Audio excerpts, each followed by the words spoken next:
Thank you, basketball team, for a magical run coming so close against the Arkansas Razorback, and the baseball team struggled in Texas, losing the game 11-2. That game just went final. We'll talk about it all on this, the Locked On Ole Miss podcast.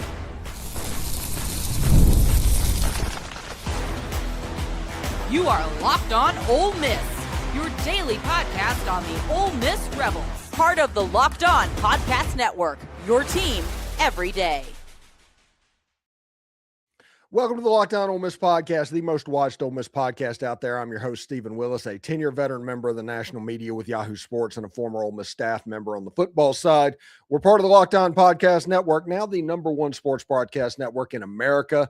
That is all because of you. On today's show, we will look back at the magical SEC tournament run that ultimately ended with an overtime loss to the Arkansas Razorbacks, what that means for the basketball team moving forward, all of that stuff. We'll also talk about Texas evening the series with the Ole Miss Rebels, winning the game 11-2 in Austin, Texas. It was a weird game. Cade Townsend had to get pulled early because of an injury scare that they have to look at. We'll talk about all of that. The rubber game is tomorrow. If Ole Miss can get that, they can win the series in Austin, Texas, which nobody thought that was even a possibility potentially as this all began. All of that and more on today's Locked On Ole Miss podcast. Remember, we're free and available on all the podcast apps and on YouTube. And a special hello to the everydayers who make this show what it is. Your team every day. And have your cake and drink it too. Birthday cake flavor is back. No fork needed. Vanilla-y, cakey flavor, caffeinated kick, and no sugar. It's party time. Order now at 5hourenergy.com or at Amazon. All right, so Ole Miss lost the game to the Arkansas Razorbacks 93-90 in overtime. This basketball team fought their guts out. This whole performance this weekend was a bright spot on an overall down season. It just never seemed to work during the year, but it clicked for whatever reason once they got to Nashville. We had Tim Thomas on the show last night, and he broke out his championship ring from 1981, which was kind of cool. But he said, this is what we're all going after. And they got there and completely transformed. They won the first match. They won their second. It's just win, win, win. They beat Texas. They beat Georgia. They beat Alabama. They took Arkansas to overtime before losing 93-90. And we all need to remember there was a basketball up to win that game with about 5 seconds left to go in the overtime period for Ole Miss. They were down by 2. AJ Storr missed a shot. It happens. But Ole Miss made a pretty miraculous run, and you kind of saw the vision of what Chris Beard thought this basketball team would be going into this season. Now, does it excuse necessarily what happened this year? No, absolutely not. It just didn't work. But better late than never. At least you get an idea to see what they saw. It isn't just, hey, these guys don't know what they're talking about. They made a mistake. No, this is something a little bit different as well. So I was very impressed with the basketball team at the SEC tournament. And listen, they had Malik Dia, 16 points. He got 5 rebounds. James Scott got almost another 10. Ended up with 7 points in the game. Ilias Kamardine fouled out. If he would not have fouled out, I would have been curious to see exactly where this game would have ended up. Him fouling out kind of changed the calculus of what was going on, especially in the overtime period. He had 13 points in the game, had 3 assists. He had a plus minus of 3. Travis Perry, 9 points. His shooting came along, and I think it's interesting that when he transferred to Ole Miss for Kentucky, everybody talked about his defense. He needs to be a better defensive player, all of that stuff. In this game against Arkansas, Travis Perry was the one that was guarding Darius Acuff and doing a pretty decent job of it, if I must say so myself.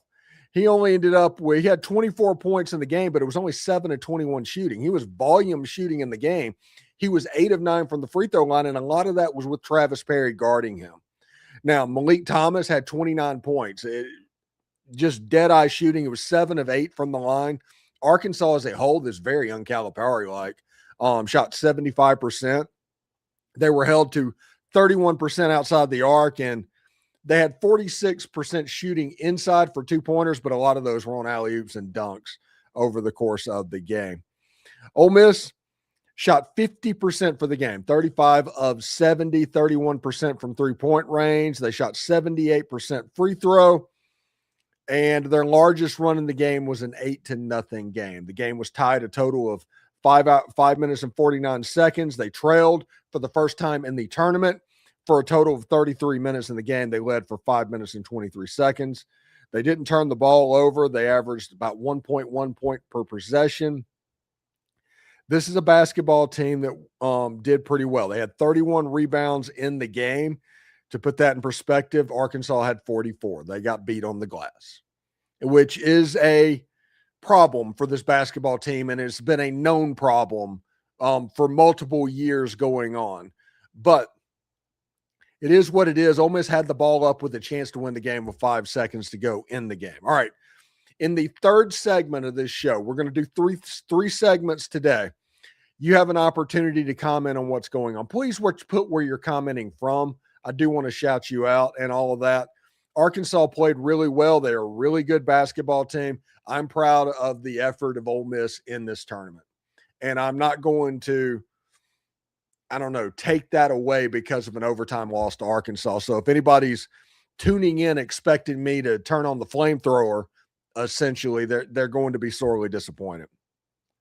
Ole Miss played pretty well. And they did what they needed to win. This was their 4th game in 4 days. All of that stuff, they were playing against a fresher team, and Ole Miss had a chance to win the game at the end. And that's the most important piece. All right. When we come back, we are going to change over to baseball, and I'll describe what has been going on in the baseball in Austin, Texas today. We'll talk about that. It was not a good day for the Rebels. The Texas Longhorns were able to even the series. We'll talk about that coming up next.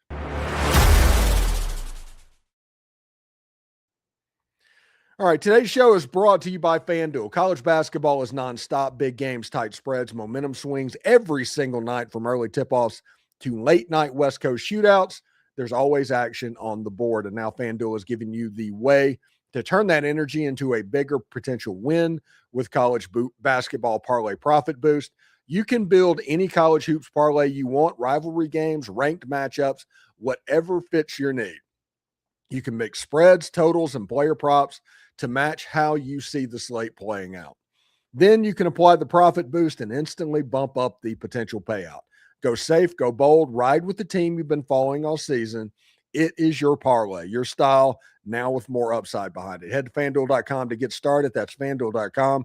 FanDuel, play your game.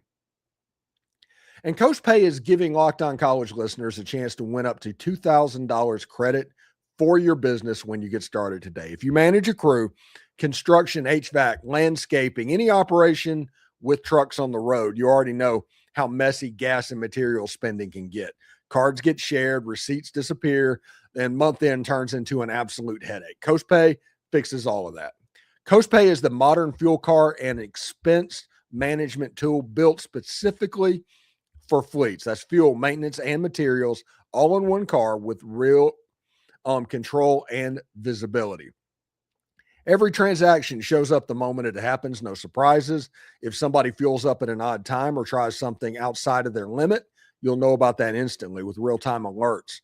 They also have automatic receipt capture, so that's not a problem anymore. And they do fraud protection with employee check-ins by text, no shared pins. So it works everywhere that Visa's accepted, no detours to specific stations. It's built for operators who don't have time to chase paperwork. And unlike old fuel cards, there are no contracts or commitments, just stronger and smarter expense control. Right now, CoastPay is offering our listeners $2,000 credit when you get started at coastpay.com/lockedoncollege. That's coastpay.com/lockedoncollege to see how you can earn up to $2,000 credit. Terms apply. Hey, do us a favor, like, subscribe, and comment on this video. Subscribe to the podcast on whichever audio podcast you're listening to, and give it a 5-star review. It costs absolutely nothing, but it helps keep all of this free. So thank you for making Locked On Ole Miss your first listen of the day, and thank you for making Locked On the #1 sports podcast network. If you've been thinking about joining the Everydayer Club, now is the time, especially right now. You get ad-free shows, access to our group chat on Discord, and all of that. And if you signed up before the NCAA tournament tips off, you can get in our Everydayer Club bracket pool on Discord for a chance to win Locked On merch. That's right. Should be a ton of fun. Use the code MARCH, MARCH, to get a month free when you join the Everydayer Club. It's a heck of a deal. Head to LockedOnOleMiss.supercast.com or tap the link down below in the show notes. All right. So Ole Miss lost game 2 with the Texas Longhorns 11-2. And it was a weird game. And by the end of it, Mike Bianco was using arms that he doesn't normally use on SEC weekends. It didn't look like it normally does, because in the second inning, Cade Townsend got pulled because of shoulder soreness, according to Mike Bianco in a television interview during the game. And they're going to have him evaluated over the course of the week going into the second week of the year. Now, whenever that happened, the pitching rotation got weird. The guys that don't nearly pitch, like I saw a bunch of guys that threw the ball on Tuesday night against Southern Miss, and not the normal guys that line up whenever Cade Townsend is out there. So that kind of messed up everything. And still, at the end of 3 innings, Ole Miss was tied with Texas 2-2. But in the 4th inning, I believe, there was an attempted suicide squeeze, to where the batter seemed to think it was a safety squeeze and the runner thought it was a suicide squeeze. Basically, it was a strike, and they just tagged out the runner. And at that point, Ole Miss had a runner on third. They had a chance to go up 3-2, and it was all Texas after that. When you look at the batting lineup for Ole Miss, Dom Decker was 1 for 4. The hit was the first at bat of the game. Will Furness 1 for 2. Dudder Mark 1 for 4. Tristan Becerra 2 for 4 as well after his monstrous grand slam last night. Sermons 1 for 4. Jones and Foley drew donuts, 0 for 1 and 0 for 3 respectively. Hayden Federico had a hit as well. The offensive leaders, of course, was Becerra, who had a double. Will Furness had an RBI on a sac fly, but also had a hit. And Sermons had a double as well. Whenever you look at the pitching line for Ole Miss, it's kind of interesting. Ole Miss ended up using 6 pitchers, I should say. Cade Townsend gets credit for 1 inning of work because he left the bases loaded in the 2nd inning whenever he got pulled out of the game. Had 3 walks, just didn't quite feel right, according to Mike Bianco. Was replaced by Gibson, then Robertson, then Ciplia, then Owen Kelly, and then Owen Hancock were the pitchers. And these were different names that we're used to hearing on a Saturday. So once the game kind of got out of hand and got out of control, they started, I'm assuming, pooling their resources for Will Libbert on Sunday, because Ole Miss still has a chance to win the series because they had the win on Friday night. Remember, going into this series and going into this week, we said the bare minimum that Ole Miss could do was 1-3. But if Ole Miss gets to 2-2 over the course of the week, look out. They officially announced their arrival, and if they can get a win tomorrow in the game, they're going to be a ranked club. All of that stuff, winning twice on the road in Austin, that will be a pretty big deal. Listen, Texas has a really good baseball team. They do. We knew that going into this. They were undefeated when Ole Miss played before Ole Miss beat them last night. But you can't beat yourself. This is a game that Ole Miss had an error. This is a game that Ole Miss walked 7 batters. I told you, and I talk about in these reaction shows all the time, that the margin of error for this Ole Miss baseball team is not very big. Their ceiling is very high, but they don't have much margin of error either because of the three outcome hitting that the trap that they can fall into. And if they give bases on balls and give extra outs according to errors and things like that, it can be problematic for them. Good team. They got the win on Friday night. They came through on Saturday, just weren't quite the same, especially after Townsend went down and some new arms went out there. Go for the win on Sunday. We will be back here for that as well. Remember, if you're going to comment, please do. We're obviously rooting for that. We want that. So, but put where you're commenting from. We'll hit that in the third segment. If there's anything you want to add to the conversation, comment on either game. We'll be right here to talk about that. So that's coming up next. Hang around. Workplace chaos, deadlines stacking up, inbox overflowing, and the one position you have to fill, well, that's sitting open. When the pressure's on and you need to make the right hire, this is a job for sponsored jobs. Indeed, sponsored jobs helps you reach people who actually fit what you're looking for, either skills, experience, or location. So you're not just hoping the right candidate stumbles across your post. And here's a stat that says it all. In the minute I've been talking to you, companies like yours have made 27 hires on Indeed, according to Indeed data worldwide. So if you're hiring, spend less time searching and more time interviewing candidates who check all the boxes with Indeed sponsored jobs. When you need the right person cut through the chaos, this is a job for Indeed sponsored jobs. And listeners to this show will get $75 sponsored job credit to help your job get the premium status it deserves at Indeed.com/podcast. Just go to Indeed.com/podcast right now and support our show by saying you heard about Indeed on this podcast. Indeed.com/podcast. Terms and conditions apply. Need to hire? This is a job for Indeed sponsored jobs. All right, welcome to the 5-Hour Energy Flavor Draft with 18 different flavors to choose from, including new options like Confetti Craze, Fruity Rainbow, and Cotton Candy. There is something for everyone. The board is set. The flavors are ready. And I have my number one pick for the 5-Hour Energy Flavor Draft. And I'm going to tell you something right now. It's a controversial opinion. Chris Marler of Locked On Gamecocks is quick to make fun of me for this because this is one of the OG flavors. I'm going with grape. And the reason that I'm going with grape, it doesn't matter which gas station, which drugstore, which convenience store you walk in, you can find a grape 5-Hour Energy. And that is the most important thing to me, consistency. So my number one pick would be grape. Now, don't get me wrong. There's sleepers out there like pomegranate has an excellent tangy flavor that you can get. If you have a sweet tooth, you can do the Confetti Craze, Fruity Rainbow, or Cotton Candy. And I personally would like to see Cherry Limeade be a 5-Hour Energy flavor. So find your new favorite flavor of 5-Hour Energy shots, available online at 5hourenergy.com or at Amazon.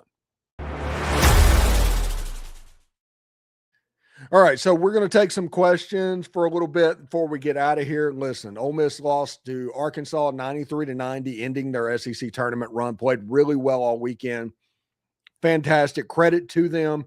Better late than never, I guess, with the light coming on, because if they'd have made it to that game against Vanderbilt, they'd have beaten Vanderbilt, I think. That shot being up in the air by AJ Storr, sometimes it goes in. See what Sean Padula did to the Arkansas Razorbacks a year ago. Sometimes it doesn't. With AJ Storr, we saw that this year.